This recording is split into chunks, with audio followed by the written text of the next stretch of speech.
Dusk settles where land meets sky, blushing crimson embracing a fresh blue bruise.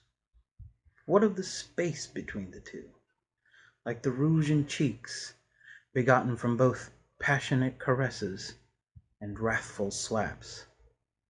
It matters not what lies in this estuary of tears. For hands, twilight is the same, at dusk or dawn.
Hi, my name is Kate Burcham, and today I'll be reading my poem, The Lights We See in the Dark. When I was little, the bayou lived in my backyard. I could see it from my bedroom window. Well, really, I could only see the crest of the hill damming in the muddy water. Mostly, it was an innocuous piece of landscape, covered with bluebonnets in the spring and low yellow grass the rest of the year. And yet, the bayou was a magical place. It was filled with mysterious half-built tree houses and alligators that only showed up to the right people, and hilltops that felt like the top of the world. But at night, it was more magical than ever. I would look out my bedroom window and notice the fireflies buzzing around, blinking their coded messages in a brilliant display.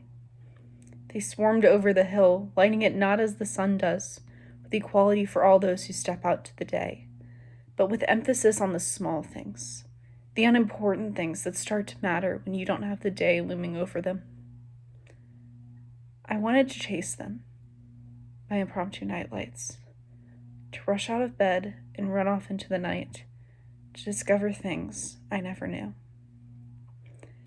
But I was 6 and already tucked in. I went to sleep and never chased the fireflies.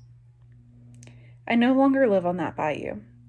The bayou I live on now is more concrete than mud, and an alligator wouldn't be caught dead in it.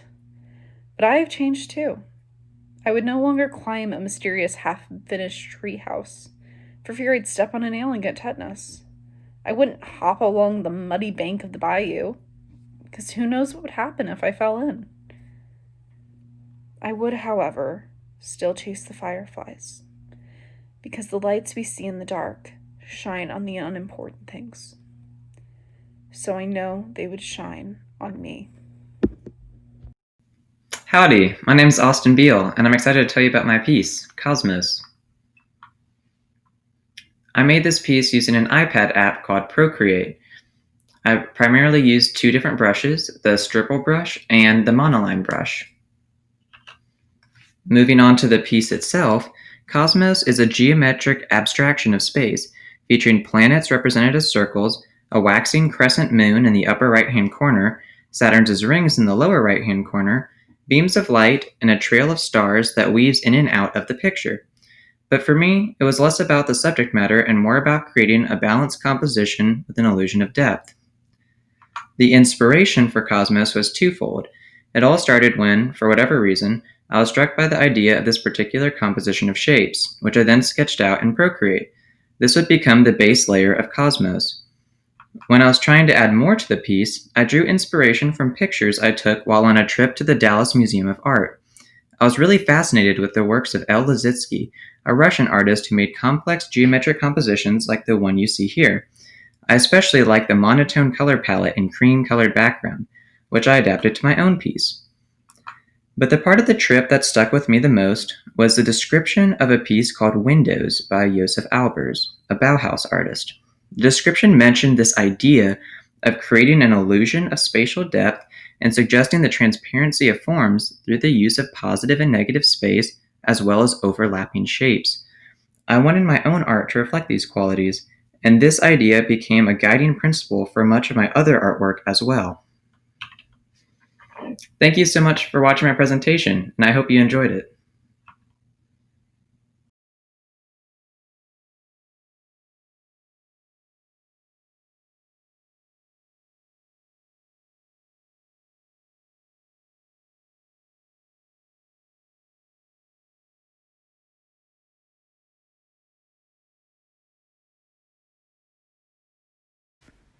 Fatigue settles into my bones like an old friend, a heaviness I thought I had escaped. How quickly I forgot these gray mornings when the sun broke through the clouds for a few glorious days. But now, turning over, I remember that the sunny weather cannot stay. You see, my mother has lightning in her veins, and my father exhales thunder. I was even born on a stormy May day. My newborn skin is ashen as the sky glints through the hospital window. This sickness, I know it's in my DNA. That today's clouds are part of a legacy, beautiful in its own way. I have rain boots now, and I even carry an umbrella. But some mornings, generations later, I'm still surprised by the rain.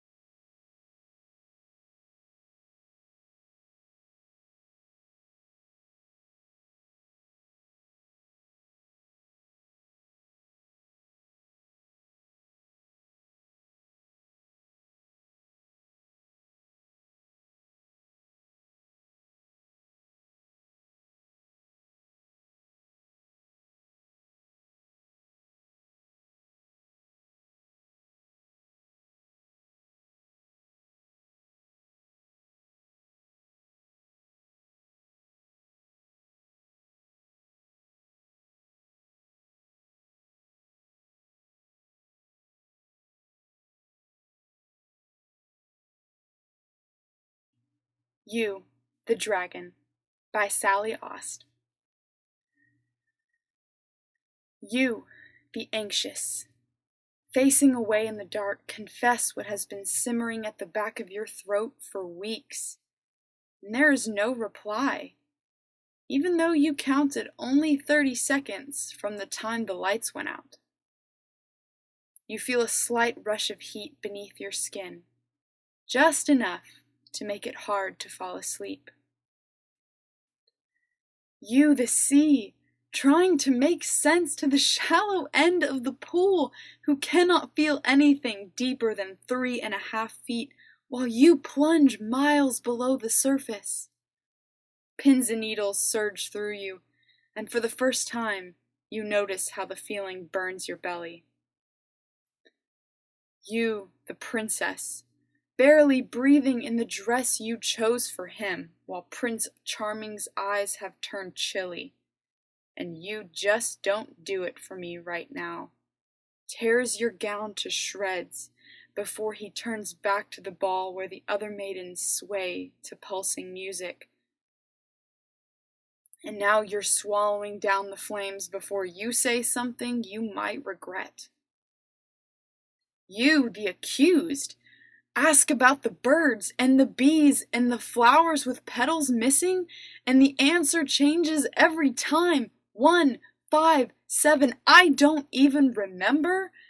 You, the accused, the annoying, the insecure. This time, the fire roils hot and fast, and you don't bother trying to quell it.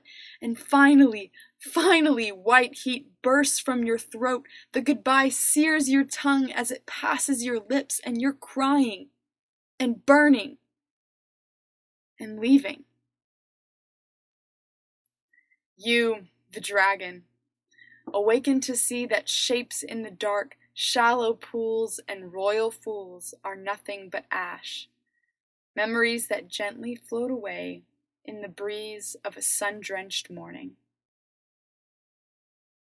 Thank you. Howdy, my name is Christine Ye, and I'd like to introduce you to my artwork titled Your Fish is on the Fire. This is a lino cut print where I used a piece of linoleum to carve out the image of a fish in flames. After I finished carving, I applied some ink on top of it, and then placed a paper over the ink-covered linoleum. I used a baren to apply pressure to the paper to transfer the ink from the linoleum to the paper. After I covered the entire area, I carefully peeled the paper off of the linoleum to reveal a completed print. The inspiration behind my print comes from two different sermons from a church event. The first one is from John chapter 21, verses 1 through 14. Here the Bible shares the story of when the disciples were having no luck catching any fish. It wasn't until Jesus told them to cast their net on the other side of the boat that they caught more than they could carry. That was when they realized that it was indeed the Lord speaking to them, and they decided to join him on the shore. Once they arrived, there was a fish on the fire ready for them to eat. The preachers shared this story to show us how Jesus is our provider. He knows what we need and when we need it. The second one comes from Psalms chapter 127, verses 3 to 5. The Bible explains how God's children are like arrows. The preacher shared this to explain how God is holding the bow, and he can shoot us in the direction that we need to go to fulfill his purpose for us. God is always there to guide us through the good and the bad. The main part of my print shows a fish and the fire, but hidden within the fish is an arrow.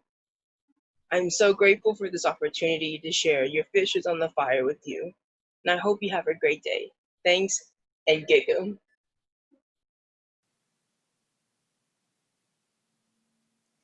The Beginning of the Strange and Wonderful Adventures of Ribs Agua by Samantha Chapman. Ribs waited, shielded below the rocky outcrop, hanging by his fingers and toes. He kept his head bent back as far as it could go, watching the sky, because he knew he'd get the novel knees if he looked down. Ribs was on the underside of the wharf of Kilimanjaro, one of the tallest cities in the world. Behind him, the rock of the wharf sloped back and away, dropping down, down, down, down, down, down, down until the gray-black rock disappeared into the very clouds themselves. It was make it or break it time, quite literally. Ribs knew he'd have one shot at this. He became conscious once again of the homemade grapple gun attached to his belt, swaying in the mountain breeze. One might wonder what a boy was doing hanging from the underside of a wharf by the nails on his fingers and toes. Well, that's Ribs' business, so shove off. After he had hung there for what felt like forever and a day, Ribs' fingers and toes began to cramp and ache, and he started to wonder if today was the day he would descend to the below, the afterlife shielded by the clouds from peering mortal eyes. He was so deep in his worry that he almost didn't notice the faint rumbling in the rocks his numbing digits were clinging to. When one of his hands was almost jiggled straight out of the crack he had wedged it in, he stopped worrying and started listening real hard. He had to time this just right. When the rumbling turned to whirring, he clambered forward quickly towards the edge of the overhang like a demonic spider. When the whirring took on a distinct whump, whump, whump quality, he let go of the rocks with his feet and swung forward, letting go with his hands at the apex of his swing. Before he saw the bow of the airship block out the sun, he had his grapple gun in his hands and was aiming as he fell. Down, down, down. But Ribs wasn't thinking about falling. He wasn't thinking about how his body would ripple the clouds as he passed into the below, how he would scream and wet himself as he fell. Terminal velocity, the sailors called it, the fastest a man could fall. Terminal, as in you died at the end of that fall, swallowed up by the below. No, his mind was solely focused on the anchor he knew would still be reeling in as the airship cleared the overhang. He fired before he saw it, stretching out his arms just as far as they could go to get that extra foot and a half. The hook arced upwards, sparkling in sharp contrast to the aging hull of the airship. The heavy iron anchor, red with rust, crashed over the edge of the wharf, sending rock chips flying in every direction. It swung towards the grapple hook, gigantic in comparison, and the two met like lovers in the air, gently, perfectly. and then Ribs's arms were almost jerked out of his shoulders. He yelled as his hand slipped off the handle of his grapple gun and the rope around his waist jerked him to a halt. No, Ribs would not find out what it was like to fall at terminal velocity today. Thankfully, his yell was absorbed by the beating of the sheet oars that kept up their steady whump, whump, whump, as if nothing was out of the ordinary, as if the vessel didn't have a stowaway hanging from the anchor. Ribs rested for only a few more whump whumps before he started climbing. His arms and hands were tired from hanging onto the wharf, but he knew he was running on adrenaline, the magic spice that the warriors said spiked your blood with courage or fear depending on the man. Ribs almost whooped as the adrenaline filled him with courage. He had been tested and proven worthy. Hand over hand, he climbed the thin rope attached to his grappling hook. They were hauling the anchor up faster now. He needed to hurry or else be discovered. The chain of the anchor passed by a hatch in the side of the ship, barely big enough for the head of the ballista he knew was right behind it. If he could just reach that hatch. The anchor was getting close to the top. He went faster, the muscles in his arms burning with the fire of exhaustion. Almost there. Stowaway on the anchor! Ribs didn't stop. He knew that if the head of the anchor reached the deck, the crew would cut his line and he would be hurled ruthlessly towards the below. Archers! Ribs kept going. He knew it would be nigh on impossible to hit him in this wind. 5 feet away, the first arrow whistled harmlessly past him. At 4 feet, the archer was reloading. 3 feet, and the archer fired again, this time scraping along the hull where Ribs had been pushed by the wind only a second before. Ribs went even faster. 2 feet. 1 foot. The archer was aiming more carefully this time. He knew that this was his last shot, pun intended, to stop the stowaway. Ribs pushed the hatch open, and the arrow thudded into it. He entered the ship tired and more than a little dizzy, but in one piece. Not waiting for his eyes to adjust to the darkness of the weapons deck, he immediately started feeling around for a place to hide. He'd need somewhere small and boots on the stairs. They were faster than he had expected. Time to improvise. His eyes had adjusted enough for him to see the outlines of everything around him. He quickly untied himself from his grapple gun and moved to the other side of the deck. Reaching up, he grabbed a beam and lifted himself bodily into the space between 2 rafters in the ceiling. This feels familiar, he thought, as he pushed his arms and legs against the wood on either side of him to hold himself in place. Lantern light made jagged flickering shadows beneath him as the crew converged at the hatch he had used to enter the ship. Drat, a coarse voice rasped. He's up and disappeared. Find him. This new voice was deep and heavily accented. Ribs shivered, half from the menace of the voice and half from his exhausted muscles. The lantern light started spreading out through the deck. Gronwyn, guard the stairs. Ribs could almost feel his window of opportunity slipping shut. Once that Gronwyn guy was in front of the stairs, it would become extremely unlikely that he would be able to get out of here. In one piece, that is. He took a deep breath and dropped from the rafters. By some turn of luck, not one of the scruffy crew members was facing his direction. That changed when he thumped lightly onto the wood, landing on his fingertips and the balls of his feet like a monkey. There! But Ribs was already gone. He knew how to shift with the shadows thrown by the flickering lantern light, and he made sure to throw small objects to either side as he ran to distract his pursuers. In front of him, the blade of a saber whipped around the side of a support beam, almost taking Ribs in the ribs, but he dodged low, bending backwards almost in half, and continued his mad dash. Only one man, this must be Gronwyn, stood between Ribs and the stairs. Gronwyn was large, but carried most of his weight in his pronounced beer belly. He would be too slow to stop Ribs. Gronwyn had turned and bent, clearly trying to use his massive bulk to block the weight of the stairs. Ribs came up with a plan on the move, and then jumped to the right. Gronwyn lunged to the side, mirroring the boy, but Ribs had only jumped to use the top of a crate as a springboard to dive over Gronwyn's head, horizontal to the floor. He rolled as he landed, and then he was at the stairs. "Stop him!" the deep voice cried, trying to summon help from above. Ribs cleared the top of the stairs before anyone else could get in his way. Fast. Ribs had always been very fast. At the top of the stairs, Ribs stopped briefly and glanced around. Where was it? He had emerged in the middle of the ship, with the wheel to his left and the bow to his right. He was about to dash towards the wheel when something stabbed into his right arm, throwing him off balance. Ribs screamed but kept moving. He'd forgotten about the archer. He ran, hot blood streaming down his arm and off his fingers.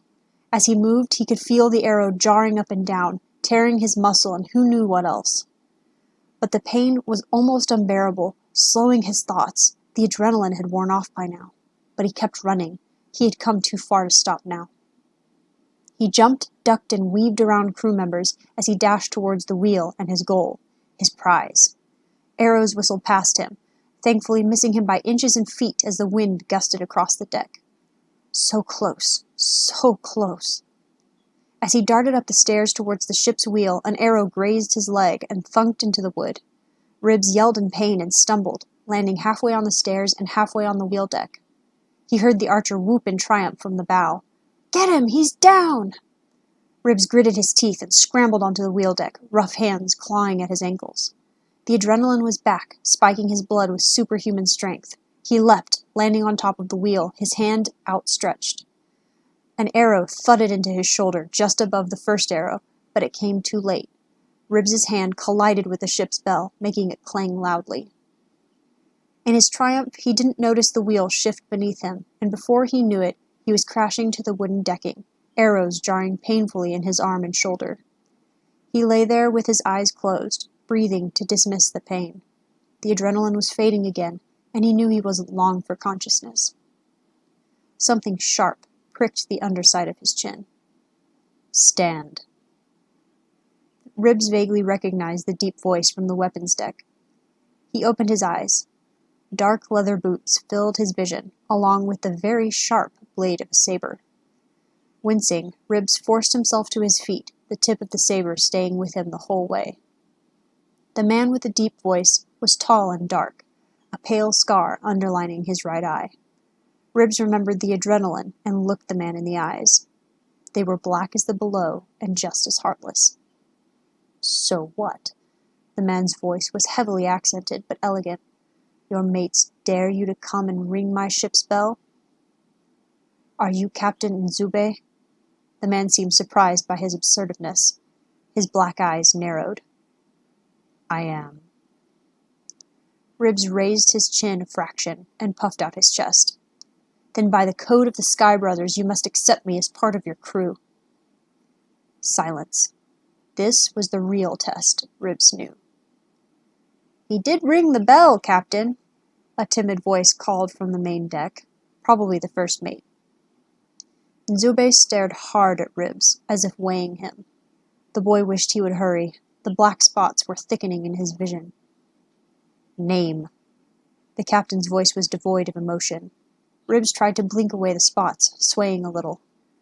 "My mates call me Ribs." Suddenly the sharp point at his throat was removed. "Crew of the Cadilagua, welcome your new mate, Ribs!" The boy in question didn't hear the crew cheer, as he had fainted before the captain was finished speaking. The end.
Hi everyone, I'm Han Wen, and I'm the artist of the piece Aesthetic Eagles.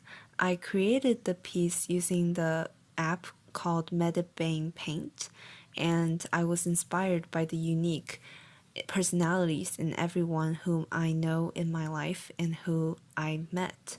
In this artwork, I focused on bright colors because I wanted the art to pop out just like people's personalities. Each small piece features something cool about an individual. The one in pink got the coolest glasses, the one in blue got the coolest hair, and the one in green got the coolest tie. I'm so glad to participate in this edition of the Echoberg project and hope you all can discover something cool about yourself. Thank you. Hi, I'm Ray, and this is Another End of the World. Help, I said. I am slowly losing my mind. And my mother's friend replied, think of all the stories you will get to tell your grandchildren one day about the pandemic of 2020. I want to tell her that doesn't make it better, and I don't want to have to tell stories about this ever. But if I did, undeniably, any narrative will be lacking in characters and setting, a story and exposition.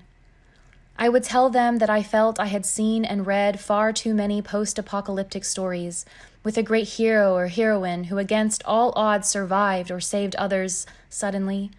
All I wanted was a story about the regular people who had to live through it. How it felt the safest at night to traverse the sidewalks of my complex, and in the dark easy to imagine that I was the only human alive. At least here, in the rainstorms of March, I wanted nothing more than to steep my bare feet in the only water whose cleanliness I trusted. It came from the sky and rested on the earth. These two things only I could commit to my body. Is this a vaccine? If it creates fortitude in my cells, strength in my lungs. What's more, the rain running off the roof into a clear pool, I can hear the running creek behind my childhood home, smell the wet forest, and feel the dirt turning to mud, the ruts I dug with my toes. It is all underfoot, and a train whistle blows, but I am the only one left to hear it. The night is destitute. My feet are cold. Will the story I tell be the one where I look over my shoulder, around the corner, but this time it is not people I fear. It is something unseen that takes us all. Will it have taken us all? Each venture is a movie scene. The shelves and stores are empty. I know it could be much worse. There is a creeping idea that far greater the threat of the virus is the threat of going hungry, but Mother says it will not come to that. There is a dog barking in one of the nearby apartments. Flashes in my mind of the owner splayed out on the floor, dead or dying. The world is blank. The story I may tell is how, when the world ended this time around, I was alone.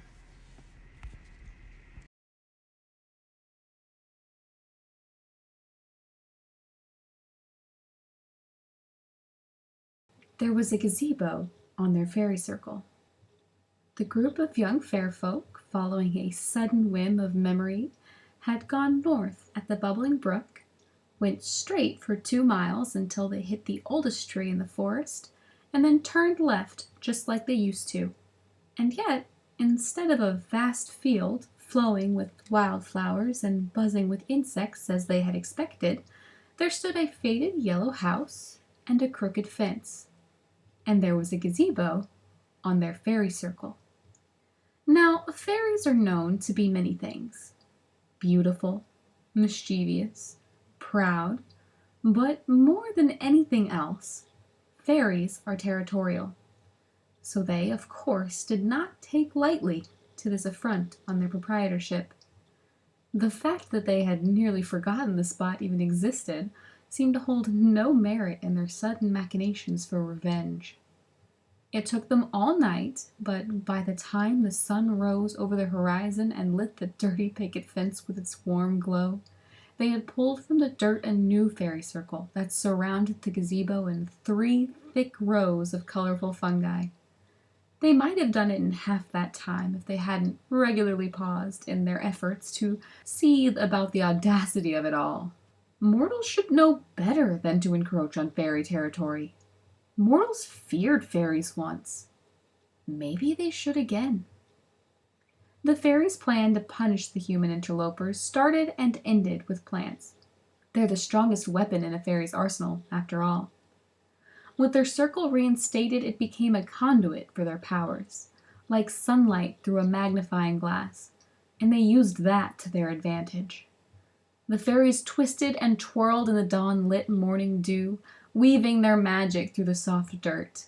They giggled as they worked, but it was a bitter sound, as sharp as the teeth that shone from their smirks and as harsh as the gleam in their eyes. The day was still fresh when they looked up at their finished work. 6 fully grown mulberry trees towered above them, 30 feet tall, as if they'd been there for a decade. Satisfied, the Fae regrouped under the shade of their fairy circle and piled together for a well-earned nap.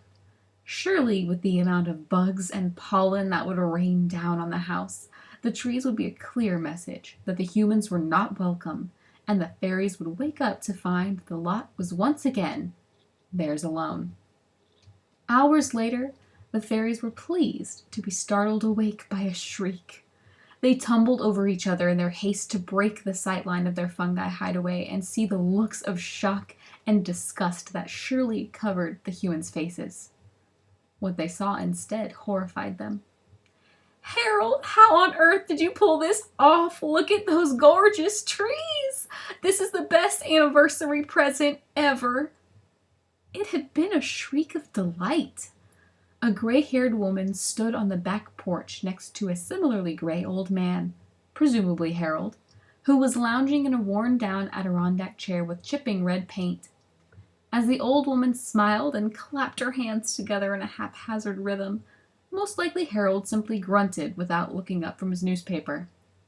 One of the watching fairies reached out an unbelieving hand and grasped her sister's arm for support as the sickening truth of the situation was revealed. "Keep an eye on the trees, hon. I'm gonna grab the bird seed and the binoculars. Oh, this is so exciting." They were bird watchers. The absolute worst type of human to interact with. They're the epitome of unruffleable, believing any inconvenience to be a mere trifle if it's in the pursuit of catching even a glimpse of a colorful tail feather. This was going to be harder than the Fae originally thought. The next few weeks for the fairies could easily be described as frustrating, annoying, insufferable. Nothing they did rattled that horrid old couple. First, they tried the creeping vines. The plan was to have them grow thick and hungry, allowing them to strangle the supports on the porch's railing until it started to decay and fall apart. But the couple adored the vines and said they gave the porch character. Even when the moss they enticed to grow on the underside of the baseboards rotted under Harold's feet one sunny morning, the couple's only reaction was to clear space on the porch for Harold's wheelchair while his broken hip and ankle healed, and to plant a tree in the hole that remained in the porch. Apparently the tree had been getting much too large for its pot inside the house anyway. Next, the fairies tried strangling the woman's flourishing rose bushes. Instead of getting upset, she simply cleared out the roots, muttering softly about how it must have just been their time, and began a vegetable garden in their place. The fairies even tried encouraging their mulberry trees to grow faster and wilder, until the branches were long and weighed down enough to touch the ground in some places, and to scrape the roof of the couple's disgusting little cottage home in others. They hoped wickedly and wildly that the branches would settle down heavy upon the warping shingles and collapse the roof. None of it mattered. Harold merely rolled his wheelchair out on the nature-lined porch and called the landscaping company to trim the branches. They came once a week and worked for long hours solely on the mulberry trees. It seemed a bit strange to the workers how these trees grew so fast, but they got a good tip and the old woman always made fresh lemonade, so they didn't complain. Even when, after a few weeks of the same pattern, some of the workers began to hear an incessant buzzing, and others swore they had been stung by something, they never stopped coming to the house like clockwork. After all, they never did find a beehive, and the lady of the house was quick to administer plenty of first aid and give extra snacks to any who found themselves on the bad side of the mysterious insects. The fairies were getting desperate. They grumbled along day to day, some with a cocktail taste of bug spray and sweat still in their mouths from the landscaper's skin, and continued to scheme. It finally came in a midnight dream. The perfect plan. They moved into action at once. It took weeks and weeks for the fairies to get it right, because in order for the plot to work, it had to be subtle. The humans were as unsuspecting as ever. While the fairies danced through the grass, the old woman simply fertilized her garden around them. And when the fae called upon the light of the sun to lend her gifts, Harold took out his binoculars and watched the blue jay land in his mulberry trees, unaware of the magic pulsing just off the porch. The fairies continued to toil tirelessly in their trickery as the humans trudged along in banality. The day that the woman declared it was finally time to harvest the parsnips in her garden was the very same day that the fairies declared their plan was complete. Now all they had to do was wait. It didn't take long, which was good since, though it might not be well known, fairies are also quite impatient. That very night, as the fairies were preparing to go to sleep, they were interrupted by a sharp, keening melody. It advanced down the lane, escorted by flashing lights that exploded the yard in reds and blues. When the partying lights stopped in front of that sickly yellow building, the fairies were nothing less than overjoyed. Sending up delighted shrieks and twisting together through, around, and under their toadstool forest, they danced to their success song until the sound and color disappeared back down the lane. Then the fae continued dancing, uninterrupted, into the next day, and in the next, and the next, until finally, tired and proud, they turned their backs on the fading yellow house for good. Because the little folk knew something important. But if fairies are the only ones who can identify with ease the subtle differences between parsnips and hemlock, well, whose fault is that, really?